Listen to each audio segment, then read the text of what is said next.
سلام، با اخبار امروز پنجشنبه دهم سپتامبر من طاهری سفر شما را همراهی میکنم.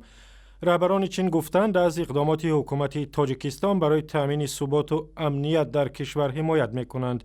مطبوعات چین روز دهم سپتامبر از قول خون لی، یک نماینده وزارت امور خارجه، نوشت این کشور همچون همسایه نزدیک و شریک استراتژی اقدامات حکومت تاجیکستان در زمینه تامین ثبات و امنیت ملی را حمایت می‌کند.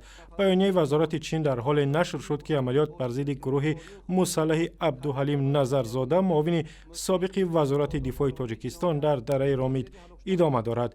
ژنرال معروف با نام حاجی حلیم را به تشکیل حمله‌های خونین بامداد 4 سپتامبر به شهرهای دوشنبه و وحدت متهم می‌کنند که در پی این حمله‌ها 9 مأمور میلیسا کشته شدند.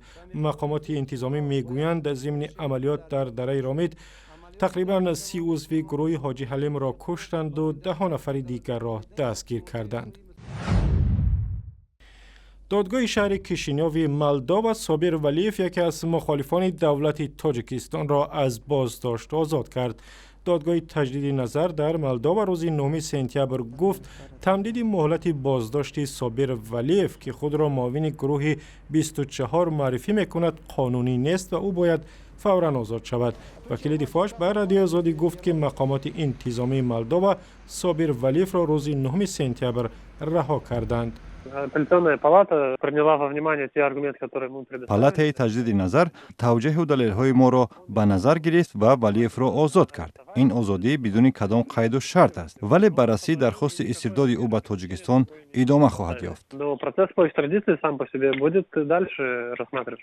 این جوان تاجیک روز 12 اوگوست با درخواست مقامات تاجیکستان در فرودگاه کیشینیوف دستگیر شد. او را به عضویت در گروه افراطگرا و دعوت برای غصب حکومت قانونی متهم می‌کنند.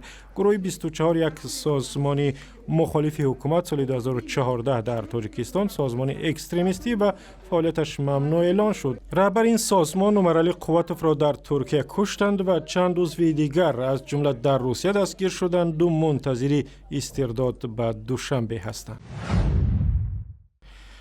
ژان کلود یونکر رئیس کمیسیون اروپا برنامه نوی را برای قبول سیل مهاجران و پناهجویان معرفی کرد که پس از جنگ جهانی دوم دیده نشدند و روز 9 سپتامبر هنگام سخنرانی در پارلمان اروپا گفت 120,000 پناهنده و مهاجر که در یونان و مجارستان و ایتالیا هستند باید در بین کشورهای عضو اتحادیه اروپا تقسیم کرده شوند.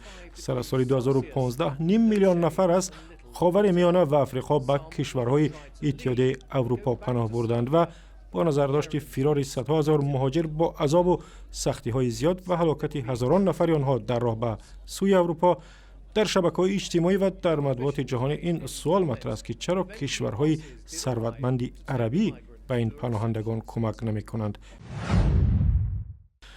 مقامات ولایت ختلان در تاجیکستان در روزهای تجلیل 24 سالگرد استقلال کشور به ده‌ها ساکن آسیب دیده ناحیه قبادیان خانه‌های نو دادند.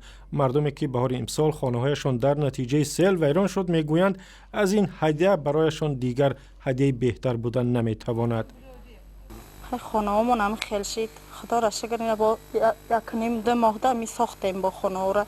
رحمت کلان اولا با رئیس ولایت، رئیس ناحیه، همشون با رحمت کلان، نه اکای احمد، اکای حسن، همشون خدا را شکر همینجا خبر مو میگیرن. شب 12 بعد 13 می امسال در نتیجه باران زیاد نهر دهه زرکمر ناحیه قبادیان از مجراش بیرون شد و خانه‌های 20 ساکن این دهه را کاملا ویران کرد. در نتیجه این فلاکت در عموم 61 خانه آسیب دید و خسارات مالی 10 میلیون سومانی را تشکیل داد.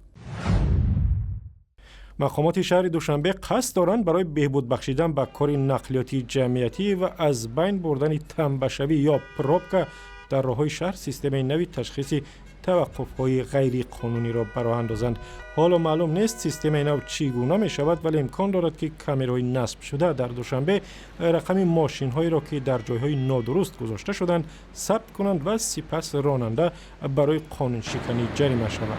واسطه نقلیاتی که امروز الگیر و اطراف شهر به شهر وارد میشوند، یکی از سبب‌های عموماً تنبشوی واسطه نقلیات این از اون به حساب می‌رود. با گفته مقامات هدف از راه اندازی سیستم نو بهتر کردن حرکت نقلیات جمعیتی در دوشنبه است که هوای این شهر سال به سال بنابر افزایش شماره ماشین‌های سبکرو آلوده‌تر می‌شود. لایحه تشخیص توقف‌های غیر قانونی در دایره برنامه بهتر کردن کار نقلیات جمعیتی به خصوص کار اتوبوس و ترالیبوس‌ها در شهر صورت می‌گیرد و برای اجرای آن برنامه رشد سازمان ملل متحد کمک می‌کند. و اخباری از این هم بیشتر در وبسایت رادیو آزادی، در صفحه‌های ما در فیسبوک، توییتر و یوتیوب و هم زمینه رادیو آزادی برای تلفن‌های همراه.